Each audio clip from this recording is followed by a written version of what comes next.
4000メートルの崖に囲まれ、外の世界から隔絶された町がありました。町は煙突だらけ、そこかしこから煙が上がり、頭の上はもっくもく。朝から晩までもっくもく。煙突の町に住む人は黒い煙に閉じ込められて、青い空を知りません。輝く星を知りません。町は今ハロウィン祭りの真っ只中。魔除けの煙も加わっていつも以上にもっくもく。ある時、夜空をかける配達屋さんが煙を吸って咳き込んで、配達中の心臓をうっかり落としてしまいます。さすがに視界はこの悪さ、どこに落ちたか分かりません。配達屋さんはとっくに諦め、夜の向こうへスタコラさっさ。ドクドクドクドクドクドク。煙突の町の片隅であの心臓が鳴っています。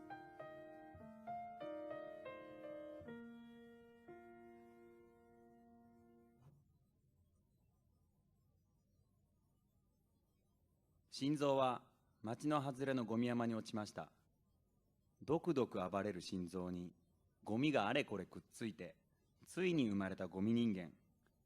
頭はバサバサオンボロガサ、口からガスがプスーハッハ。とっても汚いゴミ人間、とっても臭いゴミ人間。耳を澄ますと遠くから鐘の音が聞こえてきました。どうやら自分の他にも誰かいるようです。体はゴミでも心は人間。ゴミ人間はゴミ山を出ました。町に行くと化け物たちがうようよしていました。やい、ずいぶんおかしな格好をしているじゃないか。振り返るとそこに立っていたのはかぼちゃのお化け。なんだい君は。地獄の豪華を飲み込んでハロウィンの夜を怪しく照らす。俺の名はジャック・オーランタン。いろんな化け物たちがゴミ人間のところに集まってきました。いひひ、みんなが恐れる夜の支配者、魔女だ。悪魔の科学者が生み出したモンスター、フランケン様とは俺のことだ。死ぬことを忘れた私はゾンビ。みんな揃ってこう聞いてきます。ところで君は一体何者だ。僕はゴミ人間だ。化け物たちは一斉に笑いました。化け物たちの仲間に加わったゴミ人間は、トリック・オア・トリート、トリック・オア・トリート、おやつをよこさないといたずらをするぞと家々を回り、大人たちからおやつを分けてもらいました。そして自分より小さな子供たちには風船をプレゼントして回りました。ゴミ人間が膨らませた風船はぷかぷか浮かんで、とても喜ばれました。よし、次の家だ。行こうぜ、ゴミ人間。あちこち回り、目も回り、化け物たちのポケットはおやつでいっぱいになりました。時計台の鐘が鳴り、みんな帰り支度を始めます。ゴミ人間は仲間の一人に話しかけました。ハロウィンは楽しいね。また明日もやろうね。何言ってんだよゴミ人間。ハロウィンは今日までだぜ。そう言うと化け物たちは次々にマスクを脱ぎ始めます。かぼちゃの中からは少年のアントニオが、魔女の中からは少女のレベッカがそれぞれ出てきました。なんとみんなは化け物の仮装をしていたのです。どうしたんだよ、お前も脱げよゴミ人間。そうよ、そんなに汚い仮装、あなたも嫌でしょ。レベッカがゴミ人間の頭を引っ張った時でした。いてててて。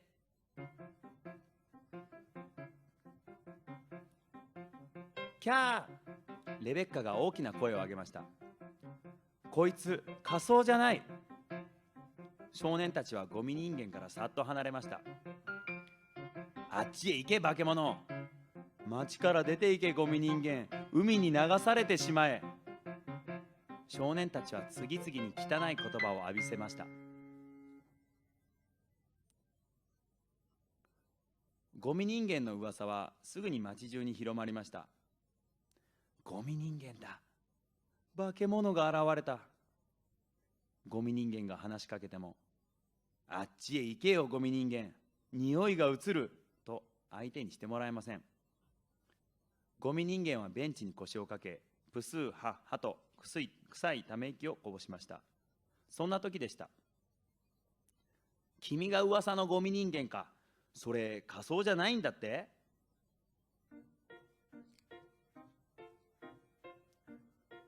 振り返れば体中すすだらけの少年が立っていました。少年はゴミ人間の正体を知っても逃げようとはしません。僕は煙突掃除屋のルビッチ。君は？名前はない。名前がなければつければいい。そうだな。ハロウィンの日に現れたから、君の名前はハロウィンプペルだ。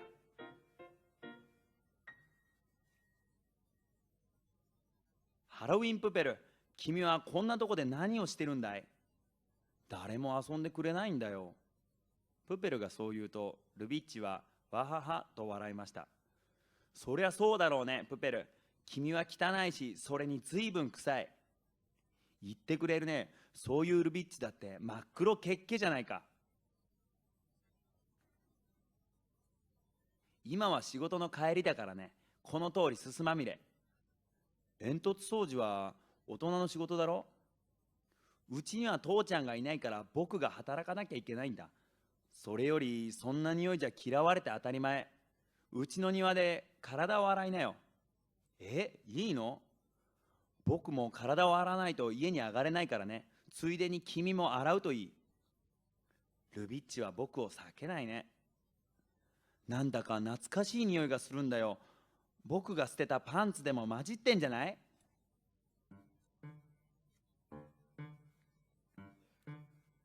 ルビッチはプペルの体を隅々まで洗ってくれました。汚れはきれいに落ちて、匂いはずいぶんマシになりました。ありがとうルビッチ。でも口が臭いね。さらに小さなブラシでプペルの口の中をゴシゴシ。プペル、息を吐いてごらん。プペルは息を吐きました。あははは、これは臭い。プペル、それはガスだよ。磨いたって無駄だね。二人は遅くまで一緒にいました。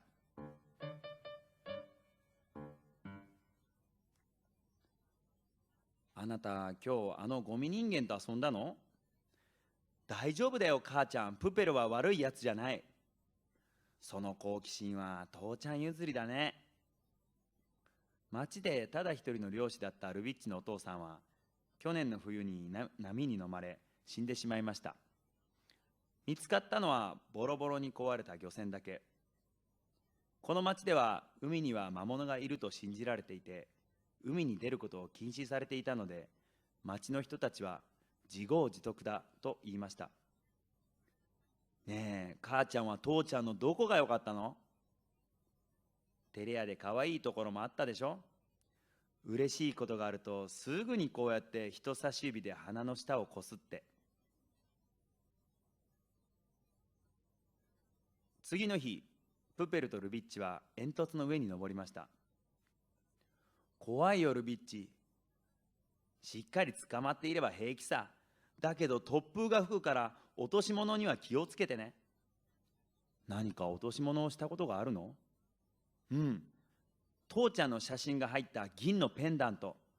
父ちゃんの写真はあれ1枚しか残っていないのに、探しても見つからなかったんだ。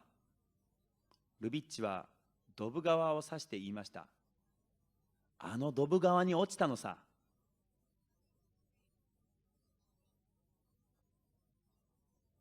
ねえプペル、星って知ってるかい？星？この町は煙で覆われているだろ。だから僕らには見ることができないけど、あの煙の上には星と呼ばれる光り輝く石っころが浮かんでるんだ。それも1個や2個じゃないよ。1000個、1万個、もっともっと。そんなバカな話があるもんか。嘘っぱちだろ。僕の父ちゃんがその星を見たんだ。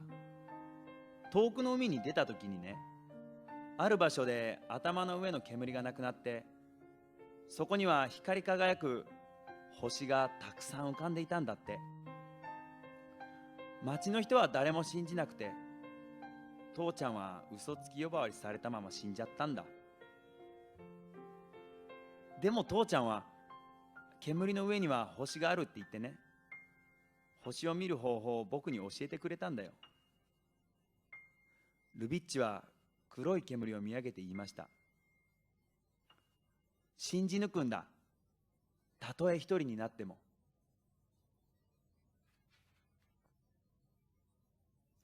次の日、待ち合わせ場所に来たプペルはまた臭い匂いを体から出していました。次の日もそのまた次の日もそうです。プペルの体は洗っても洗っても臭くなるね。ルビッチは臭い臭いと鼻をつまみながらも毎日体を洗ってくれました。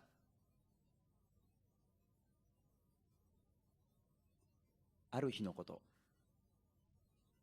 プペルは変わり果てた姿でルビッチの前に現れました。どうしたんだいプペル、一体何があったんだい。なんとプペルの左耳についていたゴミが取れています。僕がいると街が汚れるんだってさ。プペル、耳は聞こえるのかい。いいや、残念ながら左耳からは何も聞こえない。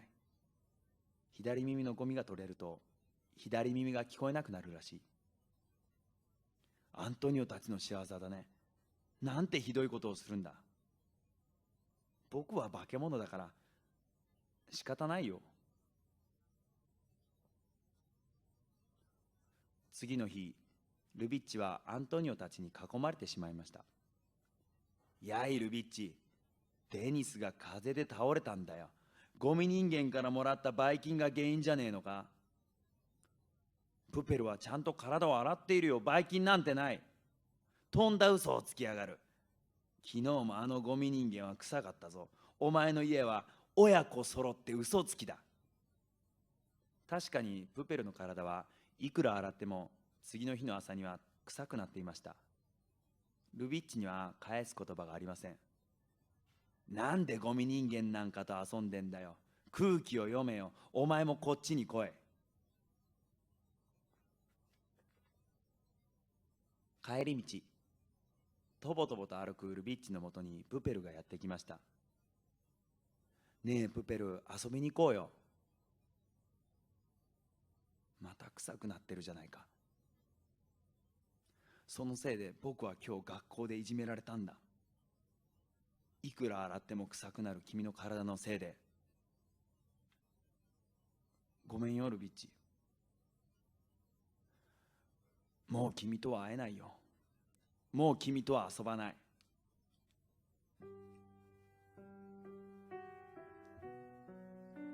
それから二人が会うことはなくなりました。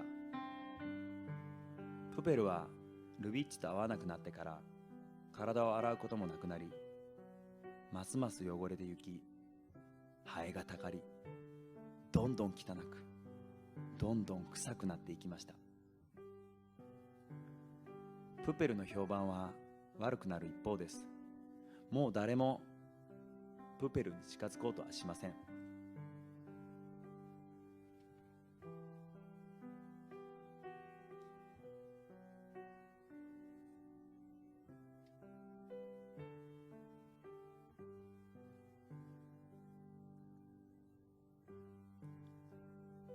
ある静かな夜、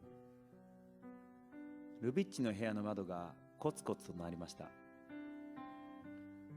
窓に目をやると、そこにはすっかり変わり果てたプペルの姿がありました。体はどす黒く汚れ、片方の腕もありません。またアントニオたちにやられたのでしょ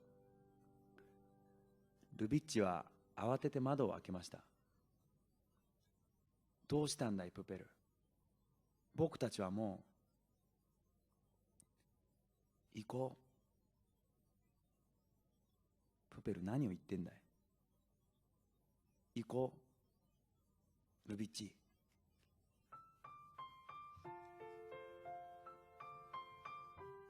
ちょっと待ってよ。どうしたって言うんだい。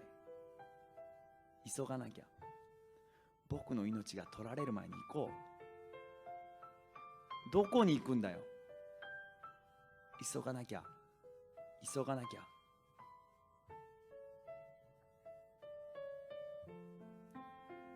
たどり着いたのは人も寄りつかない砂浜。一隻の船が捨てられていました。行こうルビッチ。さあ乗って。何言ってんだよ。この船は壊れているから進まないよ。お構いなしにプペルはポケットから大量の風船を取り出し、ふうふうふうと息を吹き込み、風船を膨らませます。ふうふうふうふうふうふう。おいプペル、何してんだよ。ふうふうふうふうふうふう。急がなきゃ、急がなきゃ。僕の命が取られる前に。プペルは膨らませた風船を一つずつ船に結びつけていきました。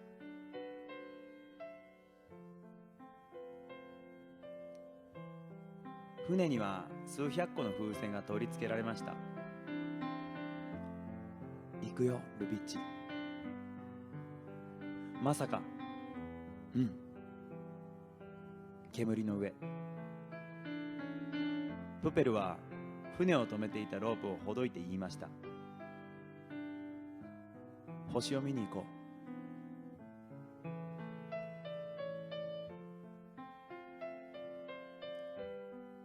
風船をつけた船は地面から離れ、ゆっくりと浮かんでいきます。ちょっと大丈夫かいこれ。船は煙突よりもさらに高い場所へ。こんな高さから街を見下ろすのは初めてです。街の夜景はとても綺麗でした。さあ息を止めて、そろそろ煙の中に入るよ。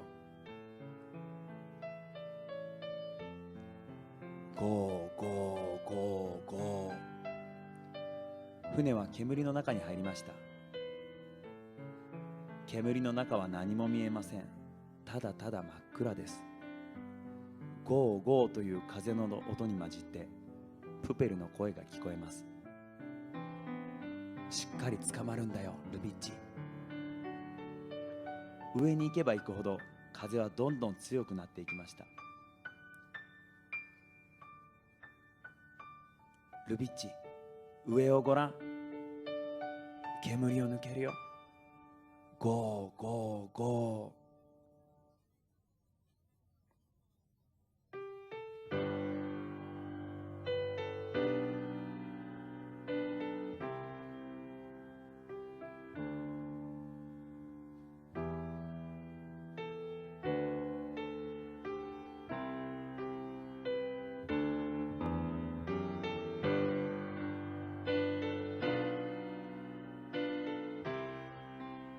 父ちゃんは嘘つきじゃなかった。そこは数えきれないほどの光で埋め尽くされていました。しばらく黙って星を眺め、そしてプペルが言いました。帰りはね、風船を船から外せばいいんだけど、いっぺんに外しちゃダメだよ。いっぺんに外すと急に落ちちゃうから、一つずつ一つずつ。何言ってんだよプペル。一緒に帰るんだろ。君と一緒にいられるのはここまでだ。僕は君と一緒に星を見ることができて本当によかったよ。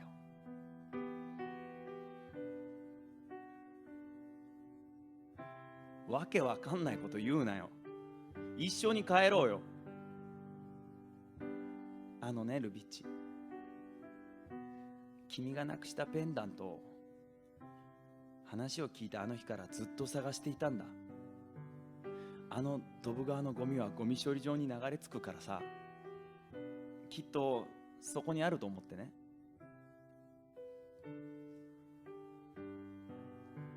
僕、ゴミ山で生まれたゴミ人間だから、ゴミを漁ることには慣れっこなんだ。あの日から毎日ゴミの中を探したんだけど、全然見つからなくて、10日もあれば見つかると思ったんだけど、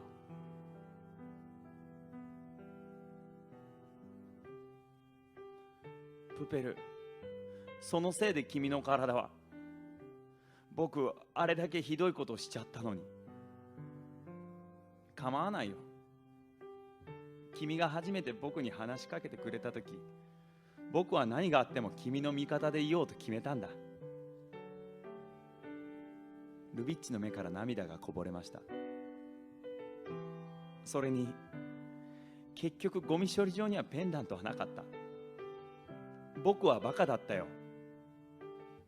君が懐かしい匂いがすると言った時に気づくべきだった。プペルは頭のオンボロ傘を開きました。ずっとここにあったんだよ。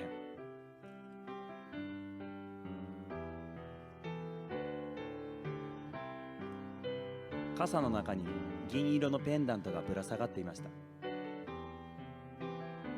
君が探していたペンダントはここにあった。僕の脳みそさ。懐かしい匂いの正体はこれだったんだね。僕の左耳についていたゴミがなくなった時、左耳が聞こえなくなった。同じようにこのペンダントがなくなったら、僕は動かなくなる。だけどこのペンダントは君のものだ。君と過ごした時間、僕は本当に幸せだったよ。ありがとうルビッチ。バイバイ。そう言ってプペルがペンダントを引きちぎろうとした時です。ダメだ。ルビッチがプペルの手を強く掴みました。何をするんだいルビッチ。このペンダントは君のものだ。それにこのまま僕が持っていても、そのうちアントニオたちにちぎられて、今度こそ本当になくなってしまう。そうしたら君は父さんの写真を見ることができなくなる。一緒に逃げればいいじゃないか。バカなこと言うなよ。僕と一緒にいるところを見つかったら、今度は君が殴られるかもしれないぞ。だったら二人で分けよう。痛みは二人で分ければいい。せっかく二人いるんだよ。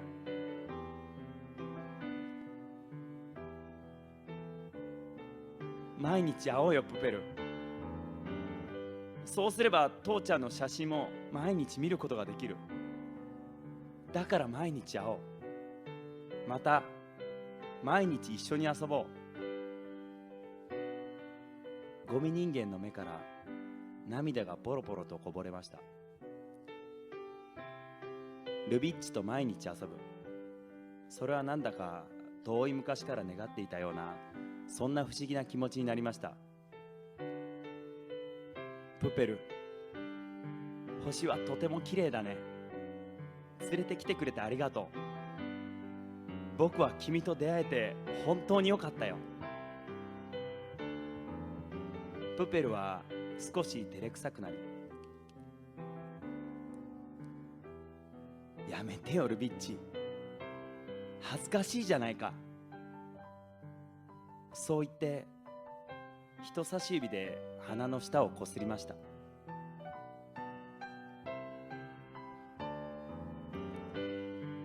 ごめんプペル、僕も気づくのが遅かったよ。そうかそうか。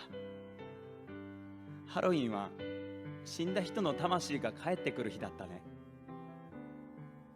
何のことだエルビッチ。どうやら君には自覚がないようだ。記憶は残っていないらしい。何を言っているんだい。ハロウィンプペル、君の正体が分かったよ。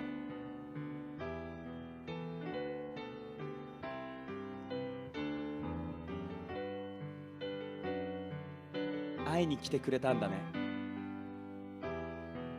父ちゃん。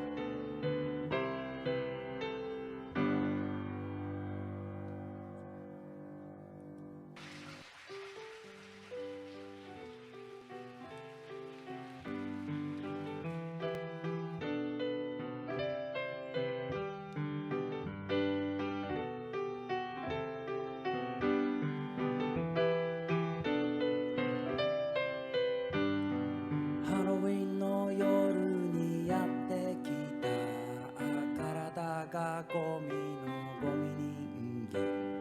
煙突町はお騒ぎ、ひどい匂いさ。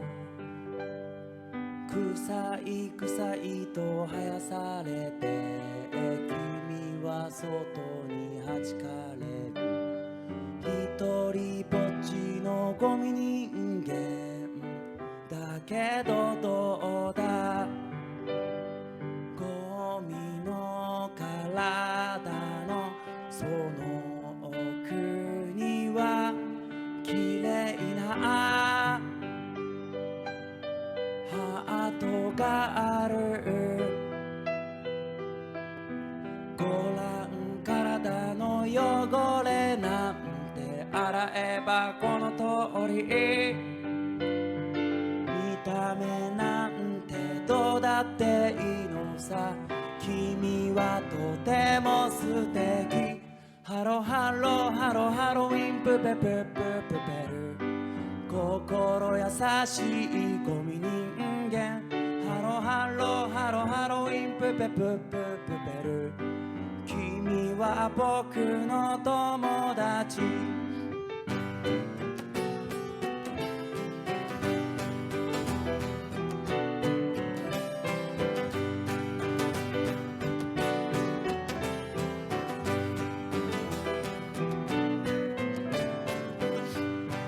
嘘つき呼ばわりされたパパが言ってたよ。煙突町の煙の上には星があるって。聞いてよプペル、僕のパパは嘘つきなんかじゃない。いつか煙の上に僕を連れて行ってよ。星の海にぷかぷか浮かぶそんな夜は素敵。ハロハロハロハロウィンプペプププペル。奇跡が近づいてる。ハロハロハロハロウィンプペプププペル。煙突町の物語。